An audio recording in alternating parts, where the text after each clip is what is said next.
Messieurs, dames, bonjour, asseyez-vous. Donc, je vous ai réunis aujourd'hui parce que je viens de recevoir l'ordre du chef de la 61e escadre de transport. On doit monter en puissance pour l'opération Barkhane.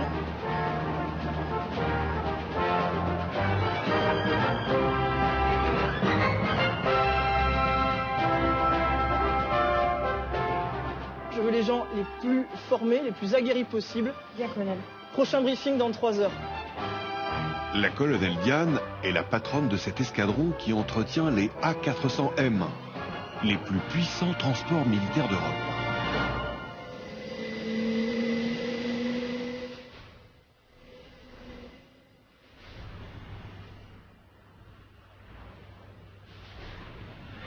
Pour la rejoindre, sur la piste d'Évreux, un autre appareil m'attend.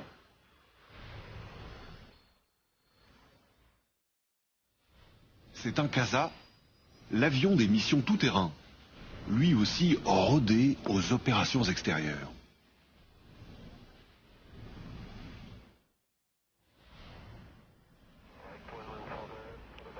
Au poste de pilotage, une autre femme. Le commandant Carole, pilote de guerre depuis 15 ans.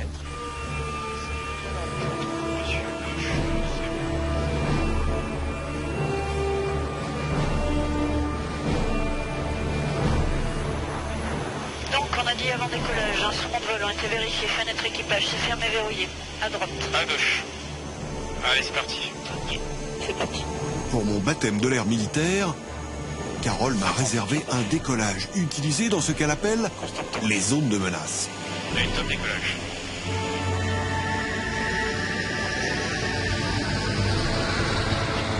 En bout de piste, Manche tenue. monté presque à la verticale. Sensation garantie. Pour, enfin, voler au-dessus des nuages. Ça y est? Ça y est, nous avons effectué le décollage. On a notre bureau préféré, donc c'est face au soleil, avec le ciel bleu. C'est pas mal que bureau. C'est le but des pilotes, c'est de voir le ciel bleu tous les jours. On a quand même, profondeur de champ, vous n'êtes pas gêné par les voisins. Non. En 15 années de pilotage, Carole a enchaîné les opérations extérieures au Tchad, en Centrafrique ou dans le Sinaï. Elle parcourt le monde avec son CASA, largue du fret ou des parachutistes, au gré de missions parfois périlleuses. Pourquoi vous avez choisi cette carrière? Je ne souhaitais pas rester derrière un bureau, je voulais quelque chose qui bouge, qui soit changeant. Ce qui me motive, c'est la variété des missions, le contact humain avec l'équipage, avec tous les intervenants qu'on peut rencontrer. Maintenant, je suis également instructeur et ce qui me motive, c'est de pouvoir transmettre ce que je connais et ce que j'ai déjà vu aux plus jeunes. C'est un métier quand même réputé masculin. Oui, j'ai plusieurs amis qui se sont dit que ce serait une passade et que bientôt je reviendrai pour fonder une famille, rester à la maison, etc. Bon, j'ai fondé une famille, je ne reste pas à la maison. Et c'est bien comme ça. Bon alors nous on arrive bientôt? On arrive bientôt, oui, on va pas tarder à descendre d'ailleurs. Je pense qu'il va falloir aller vous équiper pour le largage sur Orléans. Le largage voulait dire quoi? Ben, nous faisons de missions de largage de parachutisme, donc je vous propose aujourd'hui de vous larguer. Non. Donc vous allez me mettre un parachute sur le dos. Je serais peut-être pas au niveau, hein. Ah. Et il me semble que j'aurais besoin de quelques sessions d'instruction. Oui, j'en ai peur. Ok. Eh ben, 3, 2, 1, c'est parti.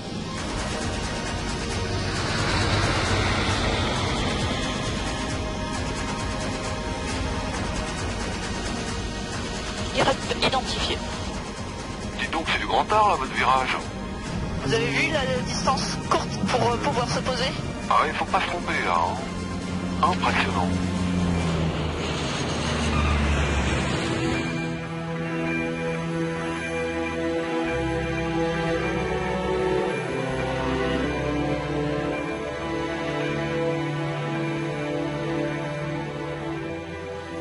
Le commandant Carole n'est pas une exception.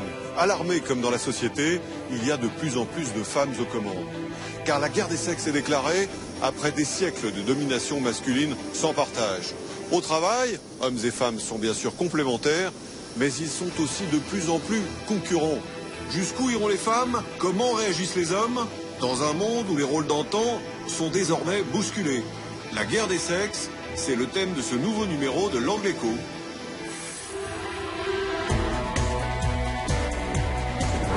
Nous partirons d'abord au cœur des familles françaises. Comprendre pourquoi c'est presque toujours madame qui sacrifie sa carrière et s'occupe des enfants. C'est le cliché, les femmes sont plus dans la maison, les hommes sont plus à l'extérieur. Rencontre avec Emma, la dessinatrice féministe qui cartonne. Alors qui va faire la vaisselle? C'est vous. Vous m'avez pas demandé.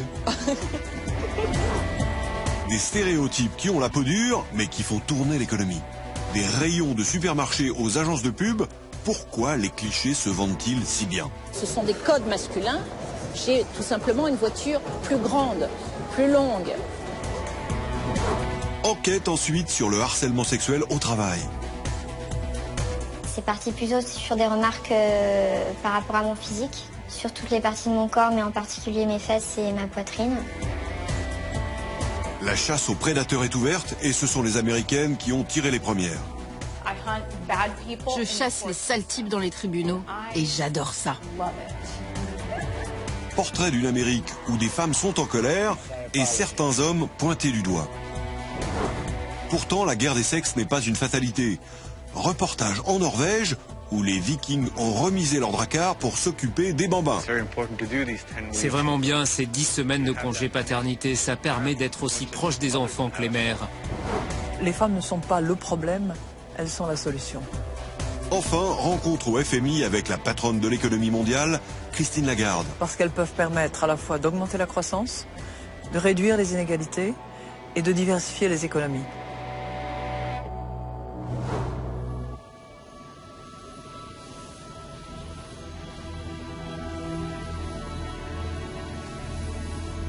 Retour à Orléans. L'armée fut longtemps l'institution la plus fermée aux femmes. Elle ferait presque aujourd'hui figure de modèle. C'est aussi une importance.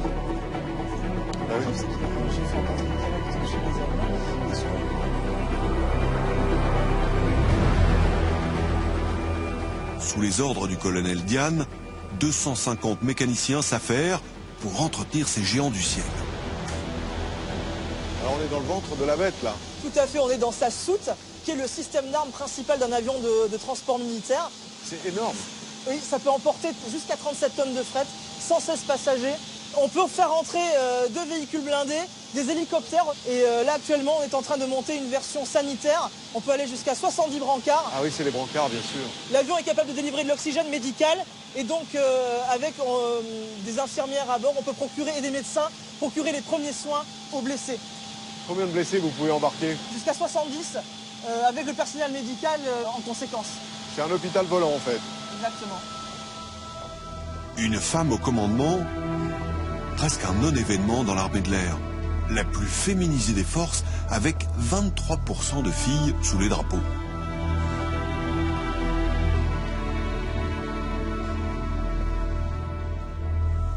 Donc là, vous arrivez dans l'atelier structure, et donc là, on a un capot de moteur Transal qui a pris un impact de petit calibre, et donc le mécanicien... C'est une balle là qu'on voit. Oui, c'est un impact de balle que l'on voit.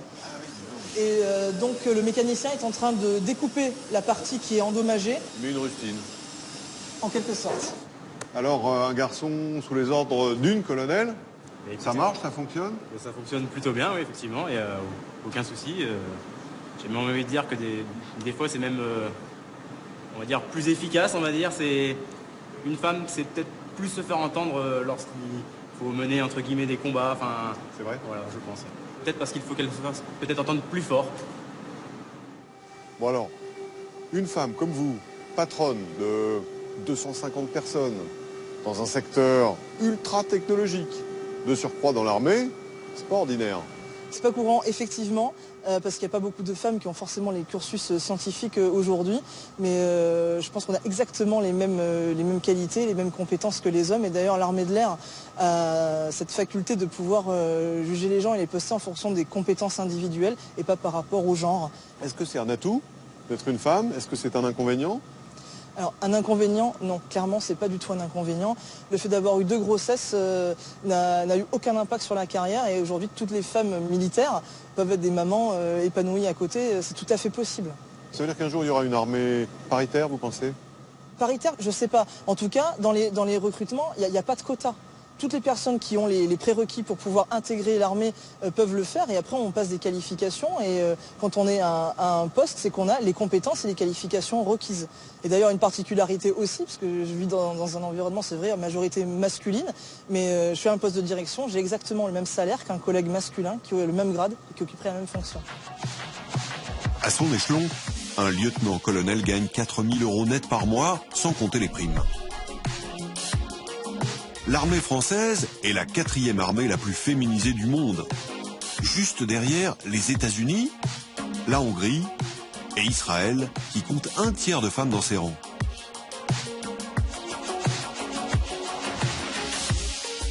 Une féminisation qui prend son envol, et c'est le fruit d'une longue évolution de toute la société.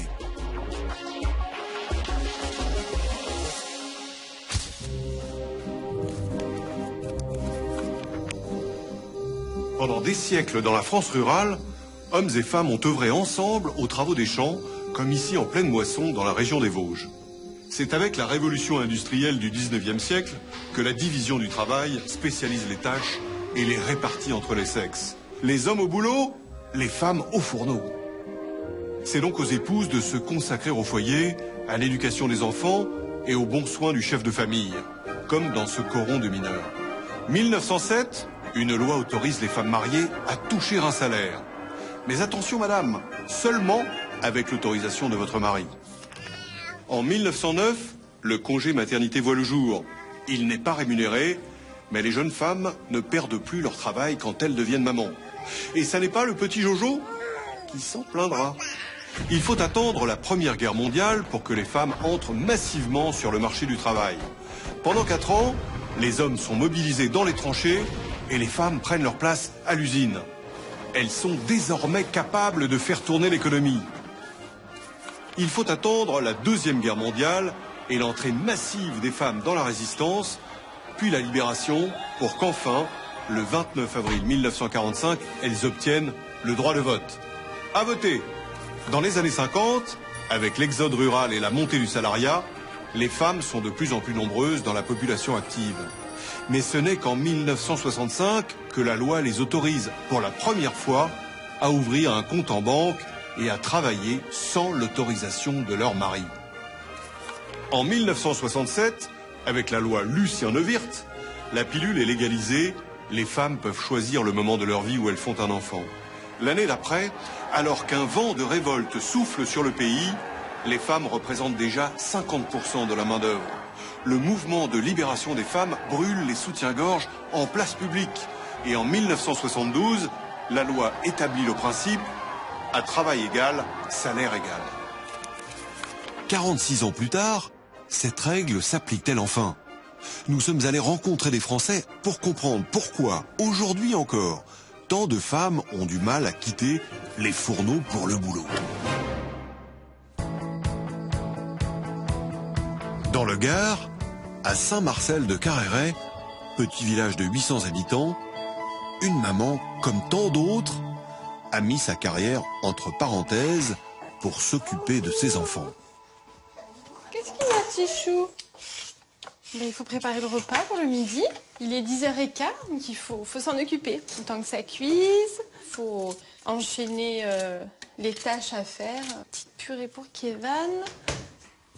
Gwenaëlle Frac a 32 ans. Elle est aide-soignante dans un service de soins à domicile. David, son mari, a 35 ans. Il faut lui remettre un bavoir, du coup. Il est pompier sur un site nucléaire. Ils ont 3 garçons. À la naissance du premier, Amaury, à gauche, Gwenaëlle s'est mise à 80%, à temps partiel, comme une femme sur 3 en France. Pour Elio, elle est passée à mi-temps.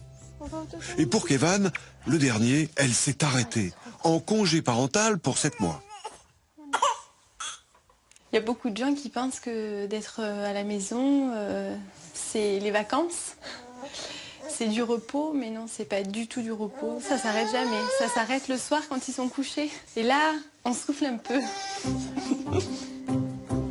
En attendant le soir, il reste encore plusieurs lessives à étendre.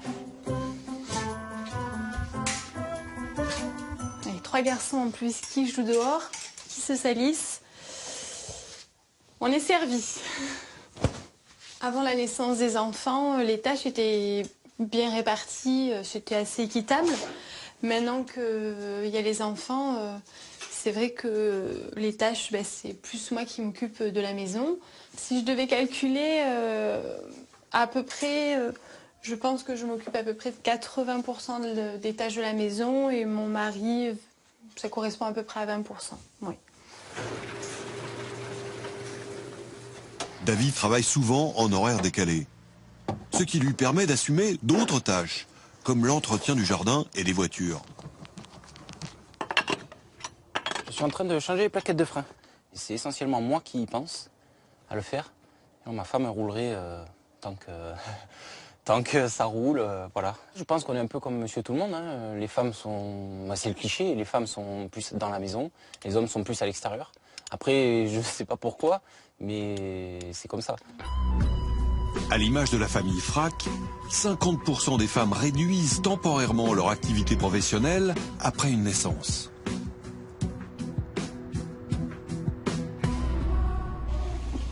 Il est midi. Les petits sont rentrés de l'école. Pour Gwenaëlle, le rythme ne ralentit jamais. On va boire le biberon. Donc là, tout le monde en est au plein et vous en êtes où? À l'entrée, j'en suis à l'entrée moi. Mais je suis avec eux à table. En fait, elle fait que des erreurs. C'est bon? Avec une grande cuillère, ce sera peut-être plus facile. Dans le couple, si c'est Gwenaëlle qui s'est arrêtée de travailler, c'est le résultat d'un calcul économique très rationnel. Elle gagne moins que son mari. Moi, je gagne 2700 € par mois. Gwenaëlle, s'il reprenait à travailler, gagnerait 1500 € par mois. Les allocations familiales, puisqu'on a 3 enfants, 480 €. Ce qui nous fait un total de 4680 € tous les mois. Si Gwenaëlle reprenait à temps plein, il aurait fallu faire garder les enfants, donc on aurait des frais de nounou. Pour Kevan, on aurait des frais en périscolaire pour les enfants, après l'école. On a estimé que les frais de garde seraient de 600 €. Alors il nous resterait 4680 moins 600, ce qui nous fait donc un total de 4080 € tous les mois. 4080 € pour toute la famille, c'est si Gwenaëlle reprenait le travail à 100%. Mais aujourd'hui, en congé parental, elle ne touche aucun salaire. La CAF lui verse toujours 480 € d'allocation familiale pour ses 3 enfants. Et en plus, 640 € d'aide au titre du congé parental. Comme elle est à la maison, il n'y a aucun frais de garde. Donc ce qui nous fait un total de 3820 €. On a fait la différence entre les deux, ce qui nous fait une perte de 260 € tous les mois. On a estimé qu'on était en capacité aujourd'hui de pouvoir le faire pendant quelques mois. Vous avez pensé aux conséquences sur la retraite? La retraite, effectivement, je gagnerai moins. Si on en a une, ce sera aussi un partage, comme aujourd'hui, le partage des salaires, et ce sera un partage de retraite aussi. Comme Gwenaëlle, 3 femmes sur 4 gagnent moins que leur conjoint. Pour limiter la baisse des revenus de la famille, c'est donc plus souvent la mère qui met sa carrière entre parenthèses.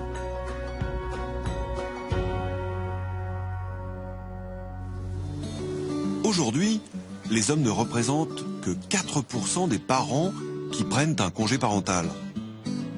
Et ce n'est pas toujours facile à assumer. À Cahors, dans le Lot, Stéphane Garcia s'est arrêté quand sa fille Lola est née il y a 2 ans.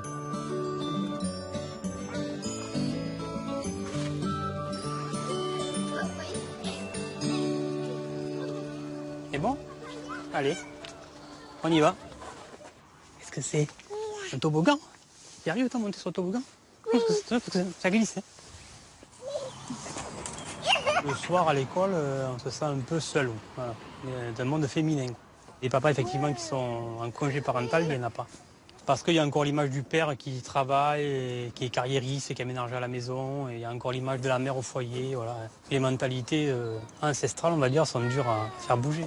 Souvent, mes copines, elles me disent « Ah ouais, c'est cool que toi, t'aies ton père chez toi parce que au moins tu peux manger à la maison, tu peux lui parler, on peut aller faire des choses ensemble. » Alors qu'avant, quand il travaillait, on pouvait faire moins de choses.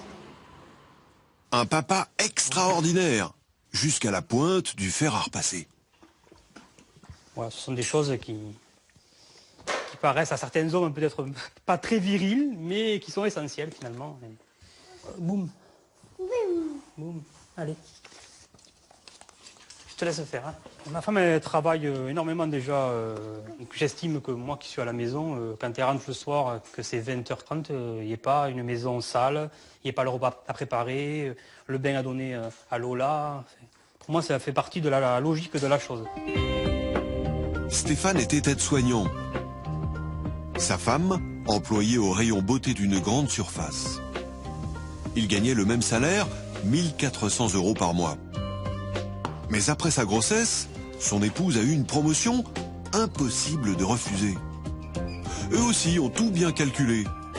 Entre un salaire à zéro, le coût d'une nounou, les allocations familiales et le congé parental, la famille a perdu un peu plus de 300 € par mois. Stéphane assume son choix, malgré quelques interrogations. Au début, je me suis senti dévalorisé, parce que je suis quelqu'un qui aime bien faire plaisir et qui aimait bien de temps en temps faire plaisir aux filles, un petit livre, des choses, des petits cadeaux. Là, je peux moins le faire du coup. Au début, c'était difficile à vivre. Je me suis dit, mes filles vont moins m'aimer, enfin, c'était des espèces de films dans ma tête, mais finalement, pas du tout. Ouais. Mes filles m'adorent toujours autant. Coucou. Ça va? Il est 13h.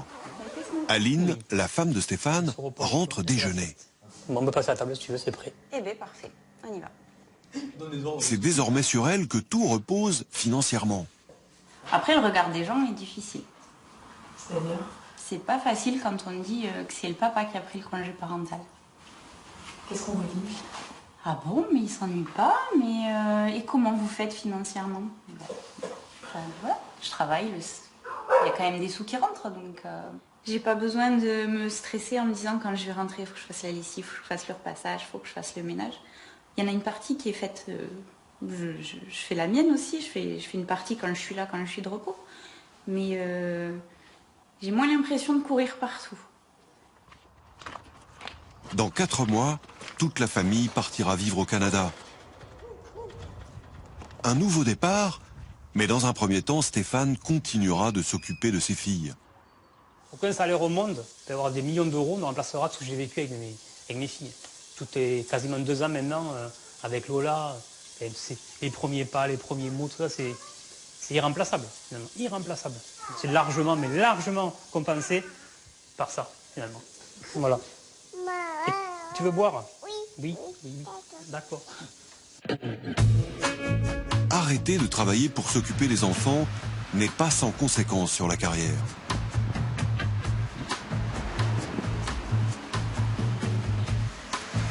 Laure Thibault a 51 ans et devrait être au fait d'un très beau parcours professionnel. Ingénieure, diplômée de Polytechnique, elle est entrée à la RATP en 1996, après une dizaine d'années d'expérience dans le privé. Je m'occupais des 60 personnes qui gèrent, qui exploitent, qui maintiennent les réseaux informatiques et télécoms. C'est ce qui permet par exemple d'avoir le panneau d'affichage là. Sur les quais de métro, ce qui permet aux conducteurs de métro de dialoguer avec le poste de commandement. Donc ça, c'est des réseaux internes de l'entreprise. Et on s'occupait du dépannage quand il y a des problèmes ou de la supervision de ces réseaux quand tout allait bien. À l'époque, elle est mère de 2 enfants. Je pensais que je concilierais vie professionnelle et vie privée sans souci et puis que je passerais d'un poste d'encadrement de 60 personnes à un poste plus gros d'encadrement et j'accroîtrais mes responsabilités au fil de ma carrière. Mais 1 an et demi plus tard, Laure tombe enceinte. C'est son 3e enfant. Après son congé maternité, elle demande à son employeur d'être repositionnée sur un poste à temps partiel.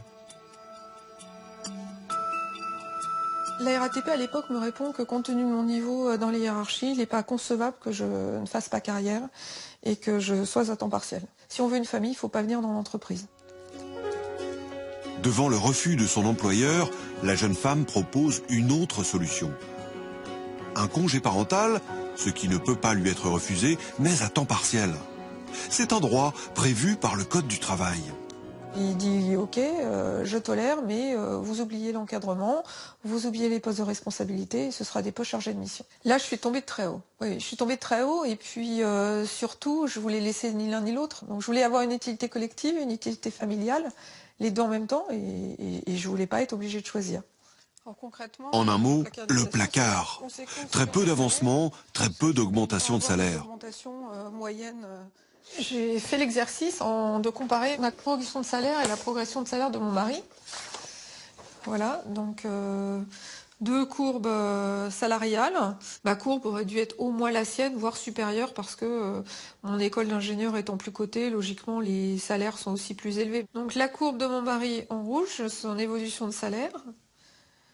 La mienne en bleu, au départ on était à égalité, voire j'étais supérieure, puis je passe largement en dessous avec un écart qui s'accroît avec les années. Aujourd'hui il y a une vraie différence de salaire, la preuve c'est que quand on est dans des emprunts, la banque maintenant nous fait 1/3, 2/3 au niveau assurance, alors qu'au démarrage de notre vie de jeune mariés c'était 50-50. Donc même vis-à-vis de l'extérieur c'est officiel. La courbe de l'or rappelle celle des Français.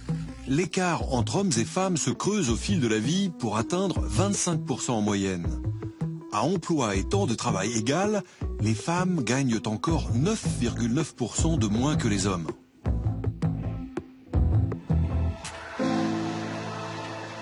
Laure a attaqué son employeur en justice.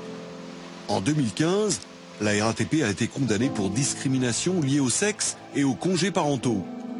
L'entreprise a dû lui verser 40 000 € d'indemnité et la promouvoir cadre supérieur.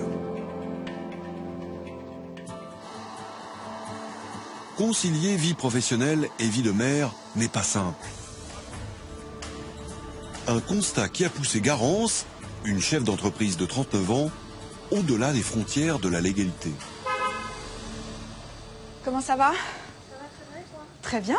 Tout se passe bien? Eh bien, tout se passe bien. Ouais. Le planning est rempli, donc ok. Bonne nouvelle. Bon, super. Ouais. La formation, tout va bien? La formation, tout se passe bien, ouais. Ok. T'as reçu mon mail Elle dirige un cabinet de conseil qu'elle a créé et qui aide les femmes voulant se réorienter. Avec un objectif, leur permettre de concilier travail et vie personnelle. Cette boîte, c'est mon bébé, je l'ai créée en 2011. L'idée, c'était vraiment d'apporter une aide très concrète aux femmes dans leur vie professionnelle.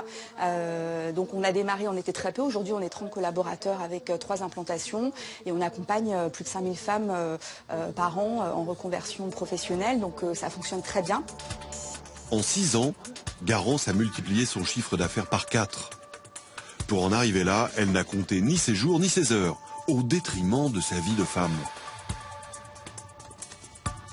J'étais investie corps et âme dans la création de ces sociétés, donc peu de temps pour rencontrer quelqu'un et encore moins du coup d'envisager d'avoir un enfant, une interruption avec une grossesse, plus un enfant en bas âge. Il fallait déjà que cette boîte soit suffisamment solide pour que je puisse évidemment payer les salaires de mes collaborateurs, que je puisse voilà, avoir un modèle économique viable pour ensuite envisager d'avoir un enfant. À cette époque, la jeune chef d'entreprise a 35 ans. Elle sait qu'elle veut des enfants un jour, mais aussi que sa fertilité a déjà commencé à baisser. Alors le choc, c'est ça, c'est qu'on se rend compte que l'horloge biologique avance plus vite que notre vie professionnelle et vie personnelle. Et donc il faut prendre effectivement cette décision qui est est-ce que je fais un enfant toute seule? Est-ce que je fais un enfant avec le premier venu? Évidemment, ce qui n'était pas mon choix.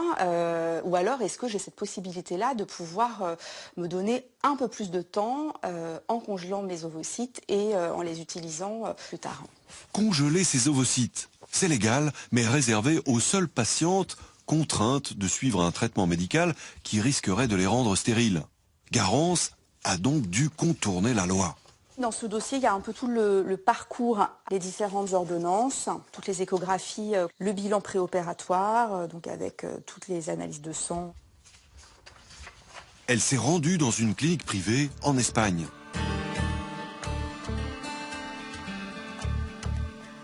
C'est à Valence que Garance a fait prélever ses ovocytes, ses cellules reproductrices. Cela s'est passé dans 7 établissements. Une clinique ultramoderne, entièrement dédiée à la médecine reproductive. Les ovocytes sont conservés grâce à une technique de pointe, la vitrification. Une congélation à grande vitesse qui permet de ne pas abîmer les cellules.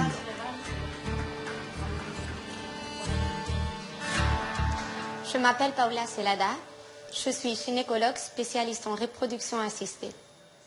Les ovocytes de Garance sont dans le tank E. Je peux ouvrir le tank, mais je ne peux pas en sortir les ovocytes parce que ça pourrait endommager les cellules. Ces cuves remplies d'azote liquide renferment les ovocytes de près de 20 000 femmes. Et il y a un profil type.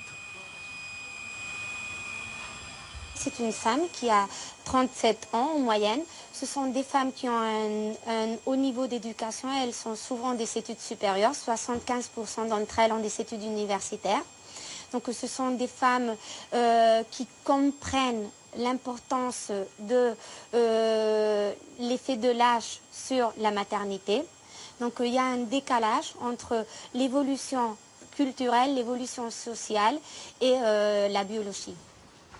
La clinique reçoit essentiellement des Espagnols. Alors je vous montre le bloc opératoire. C'est ici où on fait le prélèvement des ovocytes des patients. Les Françaises représentent 40% de la clientèle étrangère. L'année dernière, en 2017, on a eu 90 patientes françaises qui sont venues dans nos cliniques. Donc il y a une tendance en augmentation. On a vu que de 2013 à 2017, on a multiplié par 5 le nombre de patientes qui ont préservé ces ovocytes pour des raisons sociales. Une démarche révolutionnaire, mais qui a un coût.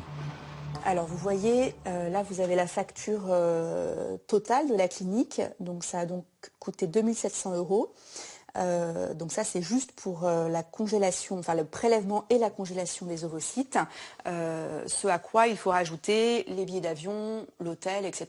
Donc au total ça coûte à peu près 4 500 €.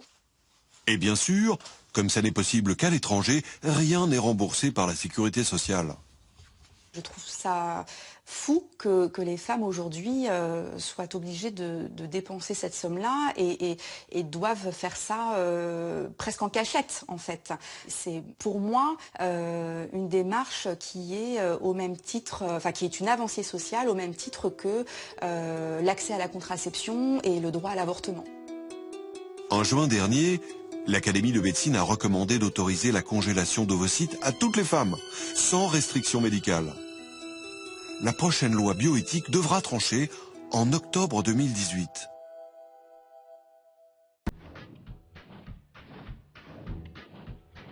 Peut-être une nouvelle source d'inspiration pour un autre regard. Une série de BD féministes à succès qui se sont déjà écoulés à près de 30 000 exemplaires. Des albums qui s'amusent de la vie de couple et qui se moquent des gros défauts des hommes.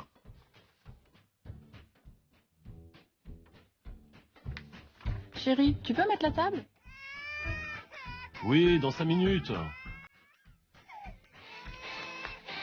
T'as pas fait la vaisselle? Bah, tu m'as pas demandé. Les féministes appellent ce travail la charge mentale. L'auteur, une blogueuse de 36 ans. Son personnage principal, c'est elle, Emma. Il lance toujours plein de lessive, mais les étanche jamais. Il n'y a pas que le quotidien qui inspire Emma, sa vie professionnelle aussi. La jeune femme est ingénieure informaticienne. Alors, dans cette profession, les rapports entre les hommes et les femmes, qu'est-ce que ça donne? Moi, j'ai voulu prendre des responsabilités, donc je me suis retrouvée à manager une équipe de 10 personnes. Et des là, hommes. en fait, oui, 8 Très hommes, 2 majoritairement. femmes. Ouais. Ouais. Et c'est plus difficile, en fait, parce qu'on va devoir surmonter des embûches que les hommes n'ont pas à surmonter. Et notamment, on va devoir surveiller notre attitude, c'est-à-dire qu'on n'aura pas trop le droit à la colère, parce que l'agressivité, la colère des femmes, elle est très mal perçue. Elle est perçue comme une perte de contrôle, alors que pour les hommes, elle est perçue comme une prise de responsabilité, une forme de charisme. Et ça, c'est difficile quand la moindre des choses qu'on va faire va être un peu analysée sous un angle sexiste. C'est quoi cet angle sexiste? On va beaucoup surveiller nos tenues, par exemple. Donc voilà, il faut toujours faire attention à être ni trop sexy, ni trop mal habillé. Effectivement, si on met un décolleté, il faut s'attendre à ce que les personnes, on a du mal à nous écouter. Si on s'habille mal, les yeux sont concentrés on a du mal là à où il faut regarder pas. dans les yeux. Et on je pense qu'on y quand arrive on s'habille le matin? Oui, oui, oui, bien sûr. En fonction des réunions, on va réfléchir à quelle tenue on peut prendre pour que ça se passe bien. Oui. Vous vous dites, non, là, aujourd'hui, c'est pas possible, c'est trop court ou c'est trop long? Voilà, par exemple, un matin, j'étais arrivée avec 3 minutes de retard et mon chef m'a convoqué dans son bureau. Donc, il me sermonne pendant 1 heure sur mon retard. Et au moment de sortir du bureau, il me fait « Hey, ta jupe aujourd'hui, c'est quelque chose ». Voilà. Ouais. Qui du coup déstabilise complètement, surtout quand on vient d'être dans un rapport un peu conflictuel. C'est très désagréable de se retrouver dans une ambiance comme ça, un peu sexuelle. Je pense qu'en fait, il pensait que c'était une partie de mon rôle, et ça il me l'a dit dès le début quand je suis arrivée dans l'entreprise. C'est-à-dire, j'étais là pour prendre un poste à responsabilité et pour faire des choses, mais j'avais aussi un rôle décoratif. Il me l'a dit tout de suite qu'il voulait que j'apporte de la fraîcheur à l'équipe et que du coup je devais aussi avoir ce rôle, voilà, d'égayer un peu les tâches, de porter des belles tenues, d'être sympathique, souriante. Et c'est des choses qu'il n'aurait pas demandé à un homme. Alors Emma, vous voudriez supprimer toutes les inégalités, toutes les différences entre les sexes au travail? Idéalement. Mais vous allez voir que la différence, c'est aussi du business et que c'est en réalité toute l'économie qui est sexuée. Attirer la clientèle féminine, c'est l'objectif de très nombreux secteurs de l'économie. Car en France, 65% des responsables d'achat sont des femmes. Elles sont même vitales dans l'univers des grandes surfaces, ces temples de la consommation. Comme ici, à Bordeaux, dans cet hypermarché, l'un des plus vastes de France. Toutes les semaines, on remplit le caddie de la semaine. Je fais les grandes courses tous les samedis. Mon mari ne sait pas quoi prendre, alors c'est moi qui fais les courses. Des clientes qui, en moyenne, dépensent 18% de plus que les clients. Les fidéliser, c'est donc l'obsession du responsable de l'enseigne. Jean-François Viera, je représente la direction du magasin et mon objectif est d'attirer de plus en plus de clientes sur notre site. Jean-François Viera nous a expliqué son problème. Les clientes traditionnelles des hyper ont tendance à déserter les rayons au profit des courses sur Internet. D'où la nécessité de modifier l'offre et surtout l'aspect de son magasin.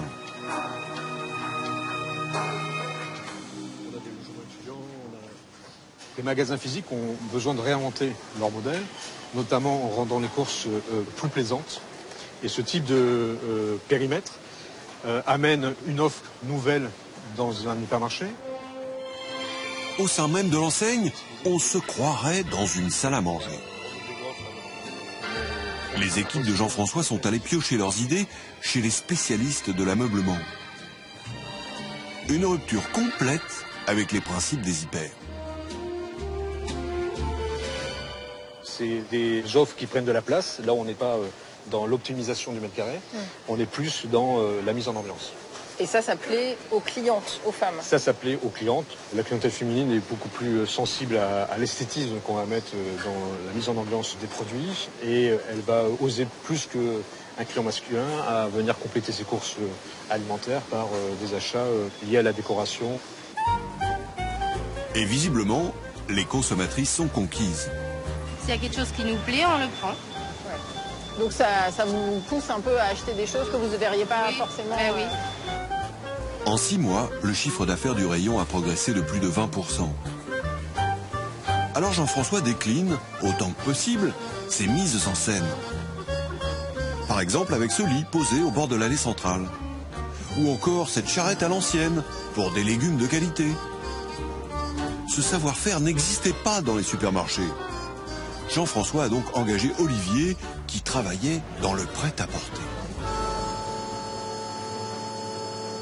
On doit lutter contre le gigantisme dans cet hypermarché qui fait 20 mètres carrés. Donc l'idée, c'est d'avoir à l'intérieur de cette grande boîte, plein de petites boîtes dans lesquelles on va se sentir bien, qui vont attirer la cliente. À commencer par le rayon bio, qui a été agrandi et rénové pour ressembler à un étal de primeur. Plus attractif pour les femmes, qui représentent d'ici 85% des clients. Le changement se voit dès les promotions en tête de gondole. Mais du coup, là, en gros, on a empilé les produits, c'est ça? Voilà. Et vous avez Et dit, là, on fait pas ici, ça? au lieu de les poser simplement sur une planche, on les a amenés dans des caisses de pommes, qui est un marqueur de tout le